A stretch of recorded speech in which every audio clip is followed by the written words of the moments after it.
Britain in the 1950s was a place where weekends weren't just about rest, but also a chance to bond over shared experiences. Here are 15 more things that made weekends in 1950s Britain truly unforgettable. Radios were tuned into the wireless. Whether it was comedy, music, or the shipping forecast, the BBC was a constant companion. Families gathered around the wireless set, sharing laughter, swaying to tunes, or discussing the day's news.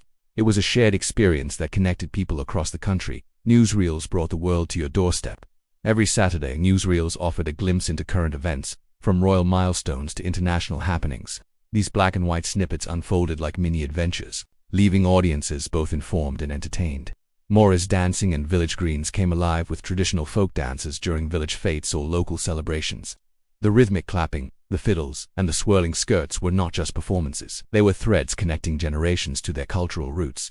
Garden parties were quintessentially British, with the sun shining, cucumber sandwiches, deviled eggs, and endless cups of tea. These gatherings celebrated life's moments. From royal landmarks to neighborhood get-togethers, they were filled with decorum and delight. Fun fairs and fetes brought a burst of color and excitement to town squares. The merry-go-rounds, the shooting galleries, and the sweet stalls created lasting memories for children and adults alike. It was a time of laughter, friendly competition, and simple pleasures. Bicycle rides were all the rage. Winding through country lanes or pedaling along coastal paths, exploring was part of the joy. The freedom, the wind in your hair, and the sense of adventure made every ride a mini-adventure. Birdwatching became a national hobby, with birdsong being celebrated in songs and poetry. Spotting different species was a delightful pastime. The patience, the quiet observation, and the connection with nature were key parts of this tranquil hobby. Angling by the riverbank was a peaceful pursuit. The gentle tug of a line, the quiet contemplation, and the camaraderie among anglers were cherished aspects of this traditional hobby. Patience, sportsmanship, and respect for nature were key. Amateur dramatics flourished, with local theater groups bringing shows to life. From Shakespeare to contemporary plays, community theaters showcased hidden talents and fostered a love for the performing arts. Book clubs offered a space for shared discussions, as people gathered to exchange their latest reads. This exchange of ideas and perspectives sparked engaging conversations and broadened literary horizons. Walking tours and bus trips were popular ways to explore one's own city or venture to new places. The shared experience of sightseeing, listening to commentary, and discovering hidden gems fostered a sense of community. Excursions to stately homes and gardens provided a glimpse into England's rich history and natural beauty. Touring grand estates, admiring manicured gardens, and learning about bygone eras captivated visitors of all ages. The phrase, "a spot of bother," is a classic example of British understatement. It means a little problem or difficulty. The British have a knack for downplaying the severity of situations with humor and composure. So if someone says they're having a spot of bother, it might mean that they're actually dealing with a significant issue, but they're choosing to be light-hearted about it. Church attendance was a cornerstone of life for many in Britain.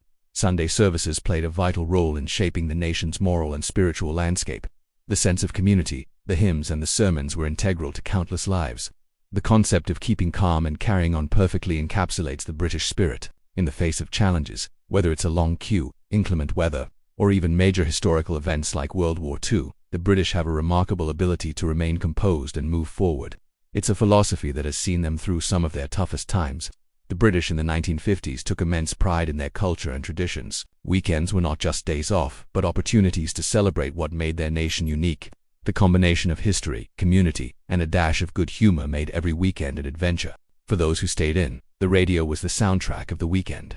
In an age when television was still a rare visitor in British homes, the wireless brought comedy, drama, and music into every living room. Families sat together, knitting, reading, or simply listening, sharing moments in stillness.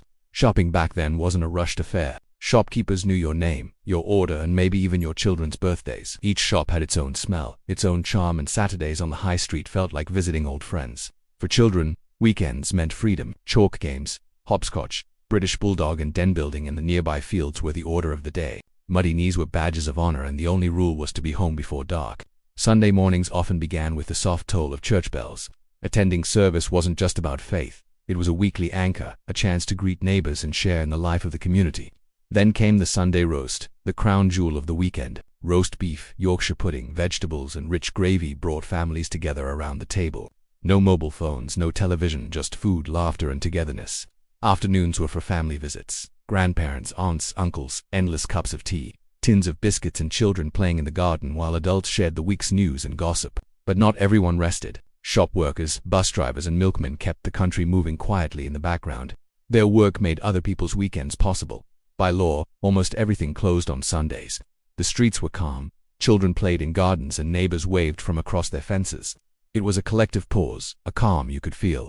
When I was growing up, my family didn't really go anywhere on Sundays. We'd often walk to my grandparents' house after church and spend the afternoon there. My sister and I would play with our cousins while Mum and Dad caught up and drank endless cups of tea. It was lovely. As evening approached, fathers read the newspaper, mothers tidied away the dishes, and children prepared for Monday, polished shoes, ironed uniforms, and last-minute homework. The smell of tea lingered, the radio hummed, and the weekend gently faded away. It seems strange now, doesn't it, that we used to spend so much time doing nothing. It must have been very different back then. The pace of life was slower. There was no need to rush. Weekends were not about rushing from one activity to the next or spending all day in front of a screen. They were about rhythm, warmth, and togetherness. Some traditions have faded, others evolved, but the essence still lingers in the memories of those who lived it. So what do you remember about weekends in the 1950s? What traditions did you take part in? Let us know in the comments below. I always find it fascinating to read your stories, and while you're there, don't forget to hit that like button, subscribe to Time Vault Chronicles, and press the bell icon so you never miss one of our videos. Thank you so much for watching. I've been your host, and until next time, keep an eye out for those little moments that make life so wonderful. Thank you so much for watching. I've been your host, and until next time, keep an eye out for those little moments that make life so wonderful.